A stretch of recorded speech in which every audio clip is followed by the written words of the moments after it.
package of health services, how it will be financed, also provide strategic oversight in terms of the management of the fund. We must also have a chief executive officer who will be the chief person in charge to make sure that the fund is properly managed, supervised by the board. Amongst other committees which are envisaged by the Act is a benefits advisory committee which will advise the board in terms of package of services which must be progressively built in, so that by the time when we are on the final lap where the fund is fully operational, we should know exactly, as I said, it will be progressively built up. There will also be a healthcare benefits pricing committee, which will make sure that the pricing of services, the reimbursement of providers is in a transparent and also sustainable manner. Many of you will be aware some of the challenges which we face with the current private systems, where at some stage you are a member of a medical scheme, but somewhere down before the end of the year, you are told that your funds are exhausted, whether it's for doctor consultation or for medicines and so on. So these are the things which some of these committees will be able to oversee. Lastly, in terms of envisaged committees, is also the stakeholder advisory committee. What is envisaged here is that there will be a stakeholder forum or a committee where healthcare providers, users of the funds, civil society, and various other sectors will be able to interact with the board and the minister and the leadership of this fund, so that they can regularly be able to make input. In terms of the principles for the governance principles which are underpinned by the Act, one is transparency, that there must be public reporting regularly by publishing reports, financial status, performance, and also service delivery outcomes. There must be annual reports to Parliament and also to the Auditor General. There must also be open decision-making by the board and the executive that will be conducted in a manner which can be scrutinized. Also, compliance with the laws of the country by making sure that the fund must be compliant with various regulations, including accountability measures, as I've mentioned, reporting to Parliament, and also reporting to, also being audited by the Auditor General. Performance management, the board must also report regularly to Parliament in terms of its performance, to make sure that if it's inefficient, there can be intervention. I've already mentioned about stakeholder engagement, that this is also going to be very key, right from the primary level at the district level, because the major anchor of the provision of these services, while it will be nationally coordinated, but the actual operations, we want them to be at district level, so that the services are coordinated and operated at district level. And also making sure that there's good collaboration with the providers. There must also, in terms of governance, key issues is ethical conduct, that there must be a code of conduct, code of good conduct by the board and all the management and all the executives of this, of working for the fund. Also issues around conflict of interest, which also compromise a number of entities. They must also be attended to. So as I conclude, comrades and leadership, we believe that it's going to be very important that this act is put into practice, and we're hoping that in terms of the complications, because it would have been good if this act was promulgated and passed at a time when the ANC was really at its best, because as you would know, it's an area which is highly contested by various, within the medical profession, also business, those who are in the private business of running private hospitals, medical schemes. So we hope that the current complications of governance will still find ways to create room so that this major policy change can actually be implemented, so that we can bring down the disparities. So we believe that this will bring benefits to the country and ensuring access. But as I conclude, I want to say that while we are quite cognizant also, aware that while the policy itself it's really progressive, at the end, its success is going to depend on, the efficiency of implementation, and also making sure that at various levels, we make sure that the people who are brought in to implement must have the capacity. As we have been doing, during the course of the legislative process in Parliament, and also, even before the President signed a number of public engagements, many people have been expressing views to say, well, we see the intentions are very good, but is this not going to be another ESCOM, where we're going to put money, and then down the line, the lights are not there, and so on. So these are legitimate questions. So it is important that as the custodians of this policy, we have to rise to those challenges and make sure that the implementation, it's without question. We don't take any chances, because health, if you go wrong in terms of providing of health services, it can be catastrophic. So it's going to be very important that the principles which are outlined, they are not going to just happen by themselves. It means that you must have the right people, and there must also be the right mechanisms to hold leadership to account, right from the department, the ministry, the boards, and all other functionaries which are going to be responsible. But so that is where we are, comrades. That's the major reform in the health sector, which we are looking forward. And as I've said, I hope that all the complications which we are going through, which we probably will have answers as to how things are going to shape up by late on Friday. I'm sure there will be some indications, and we hope that all those complications will not lead to any derailment in terms of progressive policies like the implementation of the National Health Insurance Act. Amandla! Amandla! Thank you very much.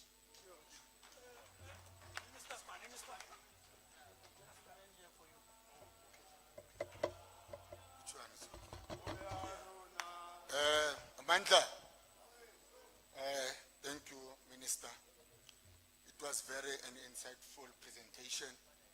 As the NUM, as we organize in the working class, we really appreciate the NHI as it is our ball to run with. But we're also conscious that it will dent the workers. As the General Secretary of the SACP alluded before, the government is funding more the private sector than the public. When you go to your office, please also think about that.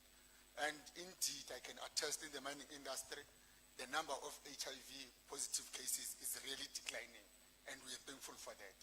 And the treatment that we have initiated now, it's really working. Within 2 weeks, we see the results.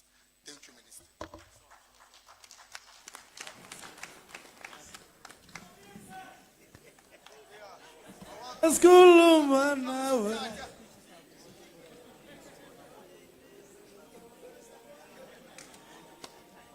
Amanda, Minister is the most fortunate one to be given a gift by a maid. And I saw the gentleman shying away from giving a hug. Comrades, we are galloping, man.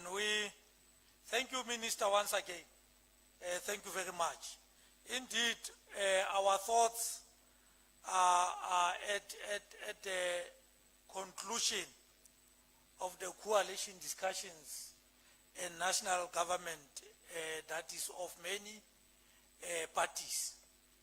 And you are correct, Minister, that we will only see then whether the initiative like the National Insurance Act will see the light of the day, or it will be reversed.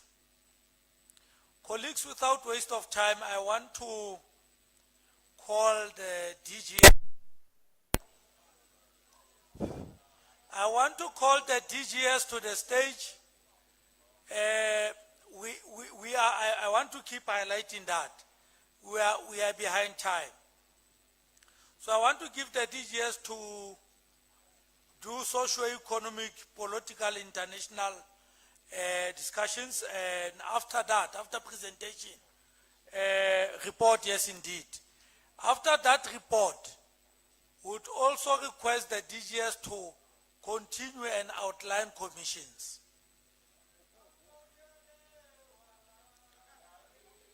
DGS.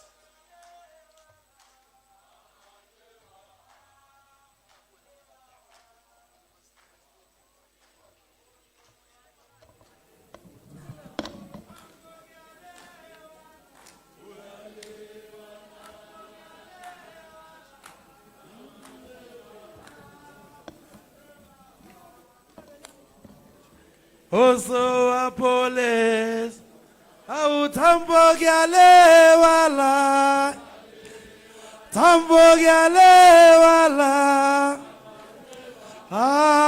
maneba wam. Amanda,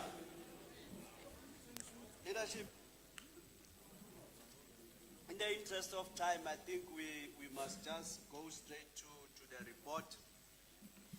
We are terribly behind schedule. By this time, we're hoping that we will be heading to commissions.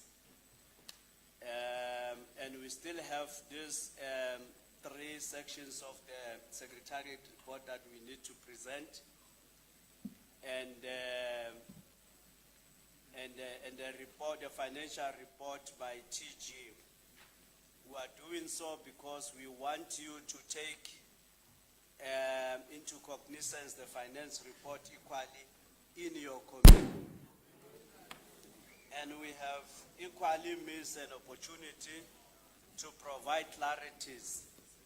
So we will expect that in commissions, comrades will be able to engage using the discussion papers that we have distributed, and resource people will be able to assist in making discussion easy with their short presentation of 5 to 10 minutes. So as we present these 3 sections, we'll be trying to gallop as possible as we can. We are not going to follow the slide by slide kind of approach. We will just talk to the slides and move on. IT, Willie.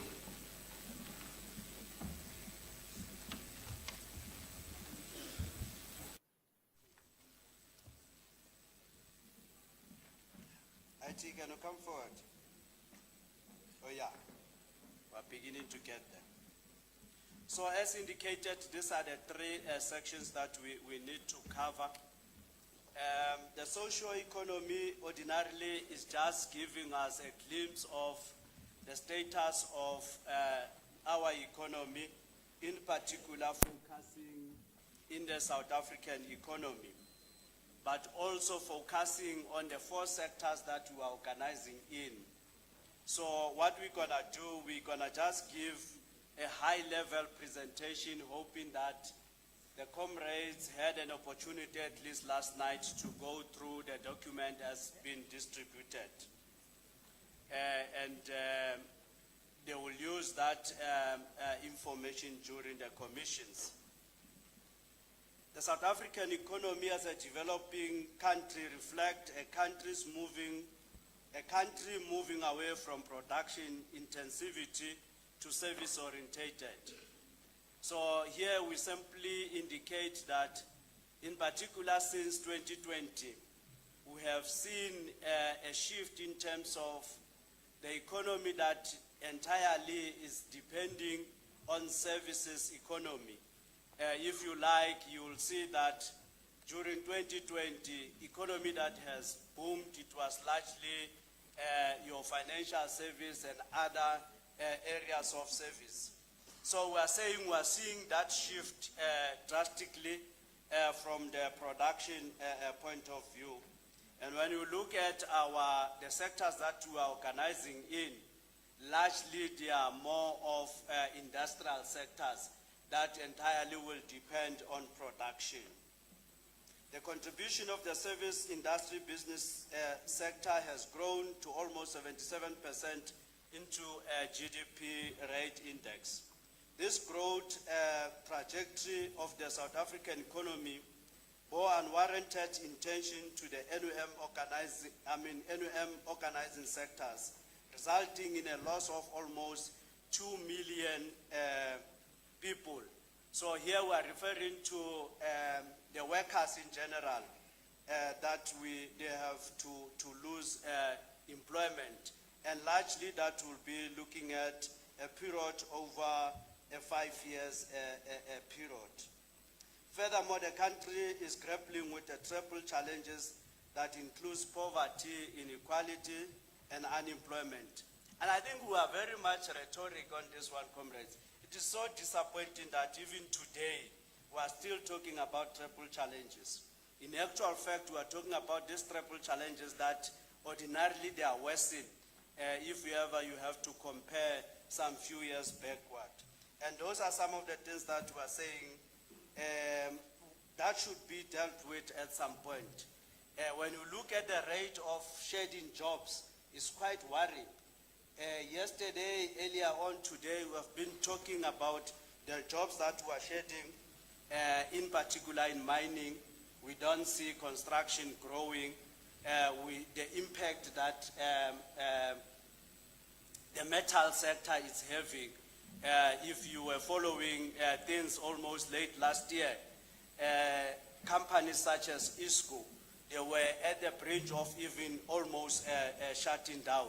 So this is the picture that we are trying to show, that our economy is not necessarily as stable as we could have expected.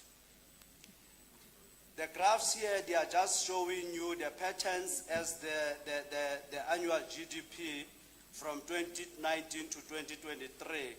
You will see that it's almost fluctuating, and in other years you will see that it is justified because we know what happened in 2020. The impact of COVID-19 is quite evident in this bar chart. So ordinarily we are showing that how the economy is fluctuating, or the annual GDP growth rate. When you look at where we are today in 2023, it's quite worrisome. When we look at the performance in terms of GDP, in 2023, the overall economy grew by 0.6. And you will read that this growth ordinarily is a drop in an ocean. And it doesn't change the life of a worker. It doesn't change the life of poor people. Ordinarily doesn't make impact in terms of the triple challenges that we are facing. And we are saying these growth rates cannot create sufficient employment, decent jobs, and take off social economic needs of our poverty-stricken community anywhere. So in essence, we are saying it is not what we are looking for. At least if the performance of our GDP, it was between 3 and 6%, it could create hope amongst us, or in the society, or in our economy, that things will be shaping up. Looking at the investment, the South Africa raised 1.5 trillion, which exceeded the target set of 1.2 trillion. These funds intended to create jobs, and almost 500 billion has been injected in the South African economy. Now, those are some of the things that they miss somewhere in the matching box. That when we are able to raise funds like this, and we don't really see the outcome of the investment, what could be wrong in what we are doing? So we wouldn't really say we have seen much in terms of the investment, or changes in terms of the investment, as much as we, particularly during the period of 2021, we were able to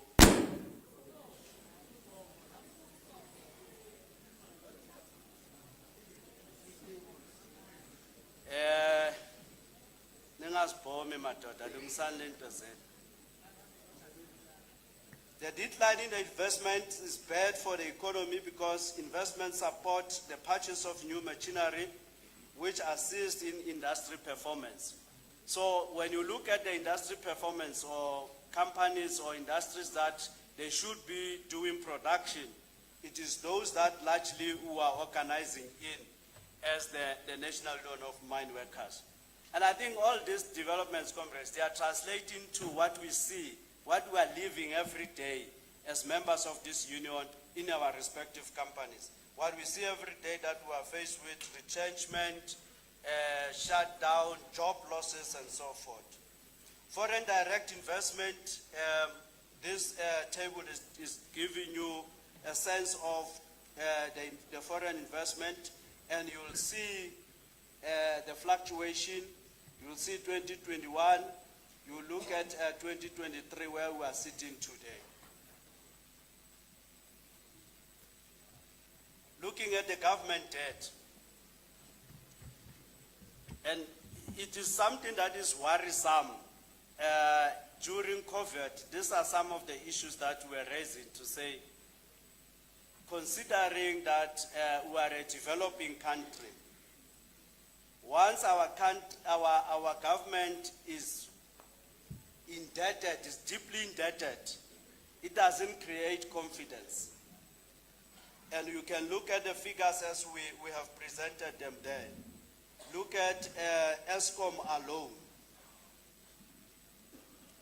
We are a little bit in a break, and we are not sure for how long, Minister. Minister of Electricity was here earlier on. I saw every 5 minutes comrades were clapping hands for him. I think he was giving hope. I don't know whether when we invite him next year, are we still gonna clap the hands for him? So we are in a country that is deeply indebted. You will see the movements from 2019 down to the projections. If you look at, you will appreciate that from 2024, it's largely the projections that we cannot even commit ourselves that this is how it's gonna go, the graph is gonna go. So miracles can happen and things can go whichever way, either positive or negative. Levels of unemployment, comrades, we are sounding like a broken record when we speak about levels of unemployment. Unemployment remains a serious, persistent problem in our society or in our country. When you look at the total employment, it fell from 22,000 to 16.7 million in the fourth quarter of 2023. But the issue that we should be looking at is, are we making any impact in that space? Because the other challenge that we are facing is that job creation should be able to create jobs that are sustainable. It should be able to create job security at the same time. So when you look at the nature of jobs that are created, they are not necessarily sustainable. And hence, it doesn't make really a serious impact in terms of the numbers of unemployment.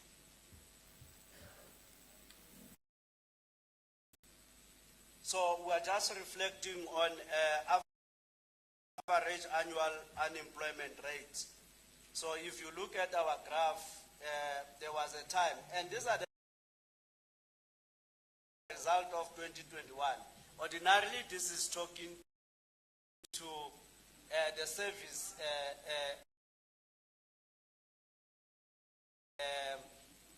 economy, if you like, where you will your financial services, to a certain extent retail, you will know that during that time the consumables were in demand. Many people were stocking out and so forth and so on. So when you look at that period, it makes sense. But as you move on, you see that the graph is changing a little bit. Looking at the labor productivity,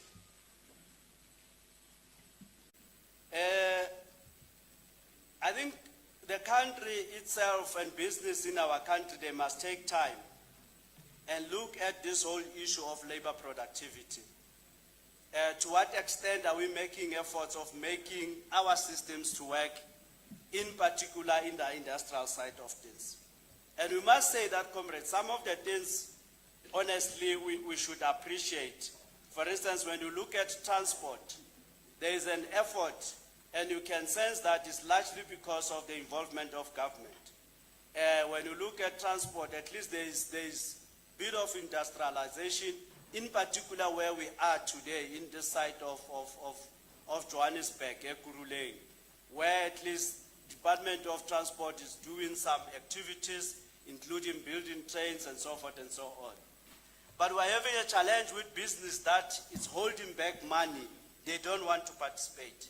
And those are some of the things that it doesn't show patriotism from the side of the business community of South Africa, that they don't want to commit in terms of creating jobs, in terms of releasing money to be active and expand infrastructure and so forth and so on. So those are some of the challenges, and we are saying the government must understand how South Africa's productivity can be increased as one of the simplest ways to improve an economy performance, e.g. investment in machinery and technology. And when we are reflecting at, with your mining charter, the whole issue of beneficiation, it comes to the fore. We are an exporting country. There's nothing that we process here at home. And those are some of the things that makes us to sound quite rhetoric, because since the inception of the mining charter, we have been engaging on these issues. But today, we cannot see any model that has been tested to say, let's try this and see whether it will work. So that's why we're saying, it's just that we are in catch-22. We don't know who will be government by Friday. Sometimes for the past 8 years, it has been good because you know whom are you talking to. But this time around, we are not sure who will be government. Do they care about all these issues that we are raising here?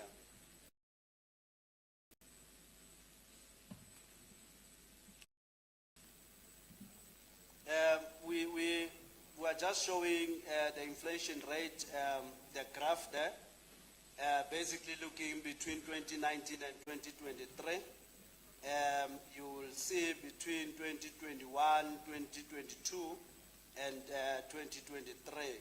So it tells you, and here we are talking largely about, because ordinarily we are workers, and as workers, we don't really invest. The only investment that we have, Minister, is our pensions.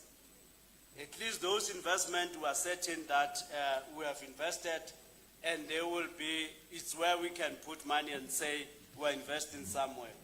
So ordinarily, this will not be even talking our language, but instead, this will be suggesting that our buying power is largely weakened.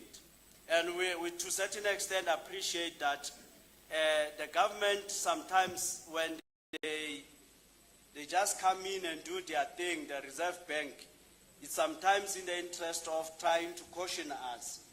But of course, as a result, we become victims as consumers that are participating in this business space. And this slide ordinarily is just showing you the rand dollar exchange, where we are coming from if you have to look at 5 years. And even in this case, it depends what investment are you in.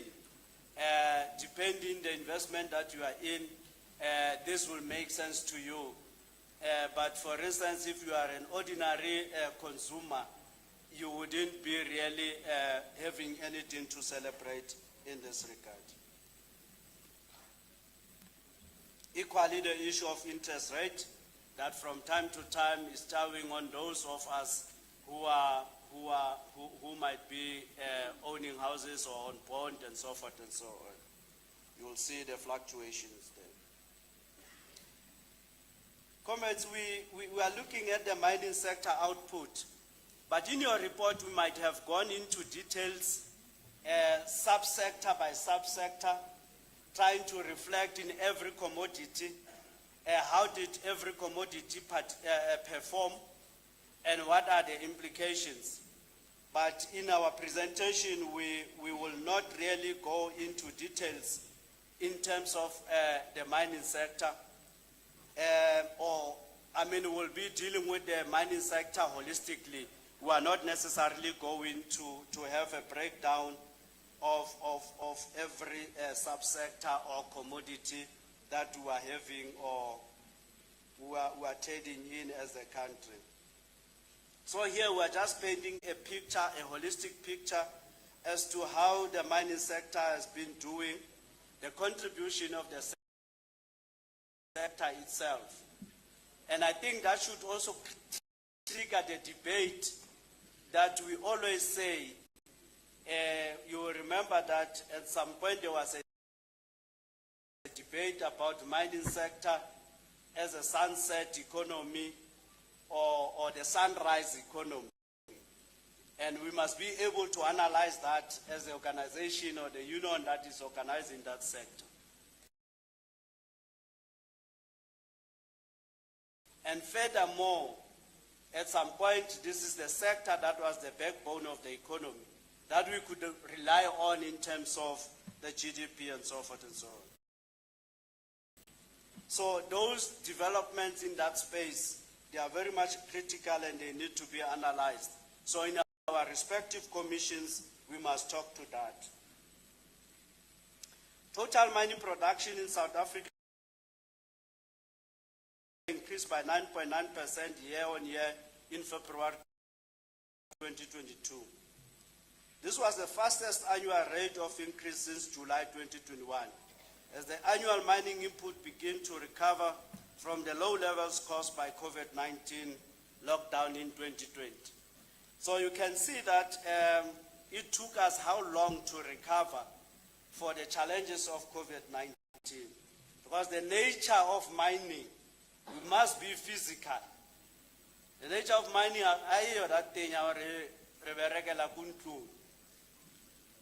you have to be there physically. And during 2020, it was a bit difficult for that economy.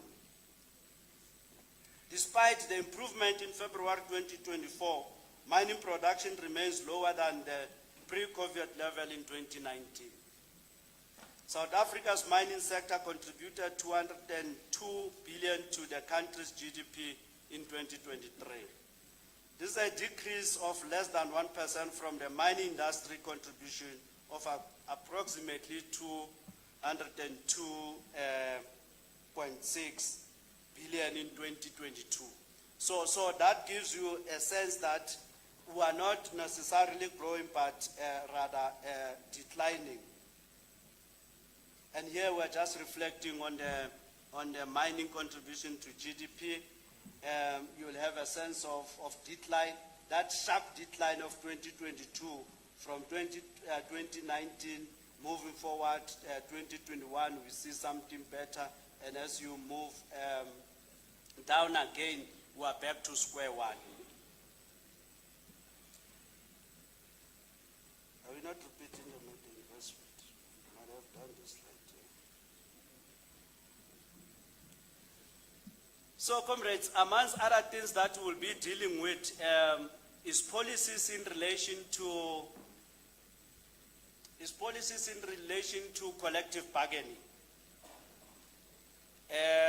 Collective bargaining is the center of our existence. The membership today is not the membership of 1982 in Batem Platz.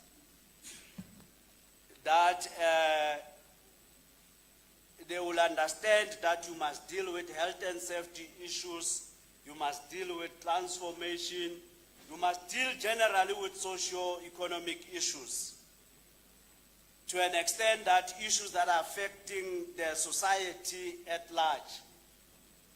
We are having membership today that is saying, what is coming into my hand? How much do I get at the end of the day? When is the 31st of June? how much comes to me. So all these other things do not necessarily matter. And when you look at this analysis, they will give you a total package of what workers are probably earning in various companies or mining houses. And we are also giving the, what you call that DP, disparities between the workers and the CEOs. Something that we are talking about every day. You come across companies such as Busebanye, that ordinarily they will be earning far higher than the employees, the CEOs themselves. And comrades, we are reflecting here and say, for mine workers to earn an equal to a salary of a CEO, they need to work a minimum of 1,760 years. Yes. I mean, if Evan Frontman can just nicely go with 300 million bonus, we are talking bonus, not even his salary. If between himself and his executive, they can share over 100 million just for bonus.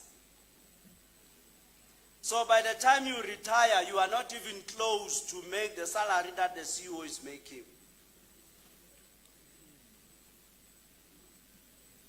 So as we are dealing with policies in relation to collective bargaining, these are the issues that we should be looking at. And we are also reflecting on, we have picked these few mining companies, and I think, comrades, you must look at this average salaries, comrades, in there, with an eye that say it's more of total packages. I know Nizotema Kuteni Nati level A, A3, 17,000, there's no such. But when these things are done, they are largely average, and secondly, they are done on a basis of total package. And these are what the companies are giving us. And clearly that tells you that when we prepare for wage negotiations and collective bargaining, we must look at these issues, and our policy direction must take into cognizance these issues and develop a well-coordinated strategy. We thought that, comrades, we must just show you your CEOs, how much are they earning. I suspect that probably we might have even reduced them. Those guys, they are getting a lot of money. Your BH Bulletin, your Sibanye, your Iron Ore, your Harmony, your Anglo-American, your African Rainbow Minerals, and Tate Matala. These are the salaries of the CEOs. And look at what workers are earning themselves.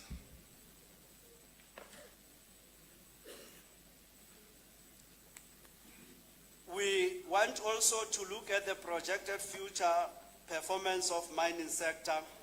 Over and above the cyclical nature of business performance in the mining sector, it is notable that the performance of different minerals in terms of sales and revenue generated have been changed over time. So ordinarily these changes, they are not necessarily even presenting hope, but rather they are not giving hope at all. The question then arises from this observation whether the NUM should or should not adopt a strategy of prioritizing minerals which are performing well in its members' recruitment and benefits negotiating a strategy. We might not even have that choice. But maybe we must have a kind of a priority strategy that is looking at how do you prioritize your sectors and the minerals across.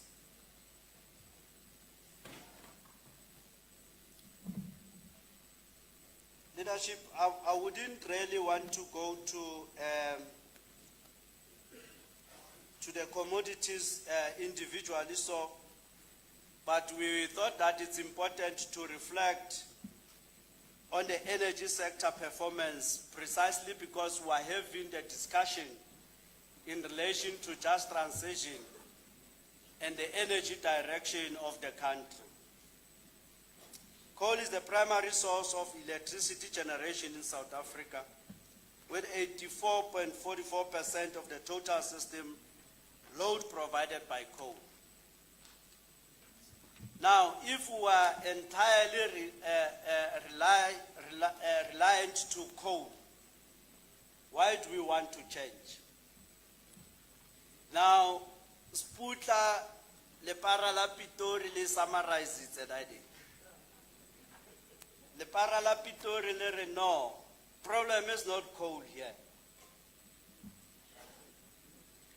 Problem is the technology, and it relates with what we have said earlier on in terms of health and safety. That companies are reluctant to implement and adopt technologies that will assist us. To address issues of emissions, we must make sure that the right technology is in place. Then we can continue with our coal. We are stuck with coal. It's creating jobs for us. We are relying to it in terms of employment. So let us fix what is broken. The South African government recognizes the need to transition away from coal in the electricity sector and has set goals of decommissioning 34 GW of coal-fired power capacity by 2050. Again, we are in a quagmire here. We are having a hope that at least the 2030 plan, it looks like it's going to be reviewed. Comrade Minister, when Sputla was living here, we have already taken a resolution that Sputla must be given his thing. The E that belongs to Sputla must go to Sputla, Bafetu. Otherwise, we are not going to resolve our problems. Now, if this 2030-2050 plan, it has to be implemented, we'll be in trouble. The energy sector has seen a surge in investment pledges in support of South Africa's just energy transition stand. The country now has $11.9 billion in pledges, and the government is raising additional funds, including grants, to help with the transition. And I can tell you, Minister, if you were to participate in the commission that deals with this issue of energy transition, Comrade Pravin knows our views, Comrade Sputla knows our views. We are simple, straightforward, that just transition must be just. We don't want anything that looks like just, but we need just. So just will simply mean that people should not lose jobs. There must be sustainability. Communities that are depending on the coal mines and power stations should continue to make life out of those entities. Employment in the energy sector. The electricity industry dominates South Africa's energy sector, with a total number of people employed in the electricity industry alone was 40.419 in 2021. And you'll see that down from 43,217 in 2019 representing a 2798 decrease in employment. Now, if anybody is saying, look, energy means other solutions in terms of energy, they will continue to create jobs.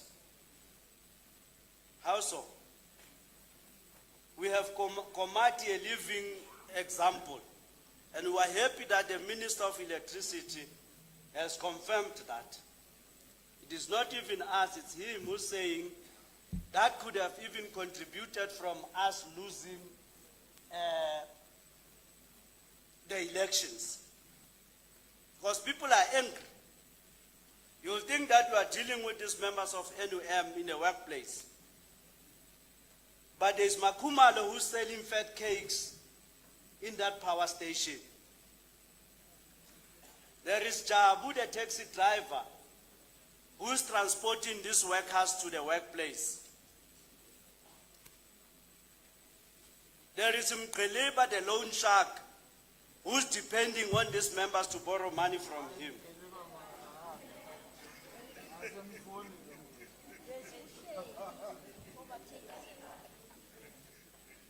And there are so many commodities that are sold there that we cannot call by names in this kind of businesses. Now, when you do that, you are irritating the whole community. Since the 2008 electricity crisis, South Africa's electricity tariffs have reached a clear and sharp inflation point, increased by 653% between 2007 and 2022, while inflation was 129% during the same period.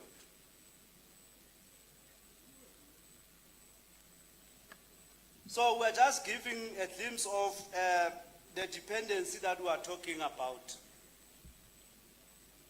That the problem, and we are part of the globe. We have admitted earlier on, Minister, as we were reporting on the health and safety side of things, we have reflected on issues of climate change that are directly having a direct impact on our members and workers at the workplace. So by so saying, we are simply saying, yes, we acknowledge that climate change is a problem, we must do something about it. But doing something about it, it will not mean that it will be at our expense or us losing jobs. Now I see these small players that the other time I was watching on ENCA, over Vino Baloyi, our Baloyi here, Kangela, trying to push a certain agenda.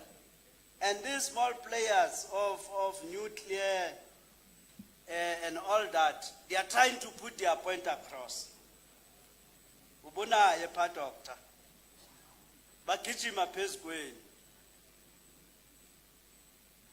While we are clear that our electricity is largely dependent on coal, we must just fix what needs to be fixed and leave everything as is.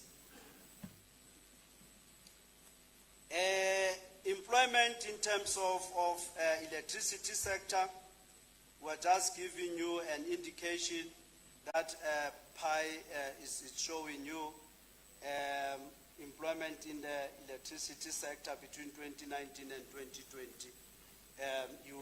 2021, you will see the difference then. The energy sector is going through a turbulent situation while facing pressure from the environmentalists to move away from the use of coal to generate energy while preserving the environment. I think to a certain extent we agree with this environmentalist. But we are saying simply that should not come at our expense. And we are equally agreeing that we must apply ourselves as the organization. We must be part of the solution. And we are saying the NUM has to think creatively and gear itself in the energy transition in the country while protecting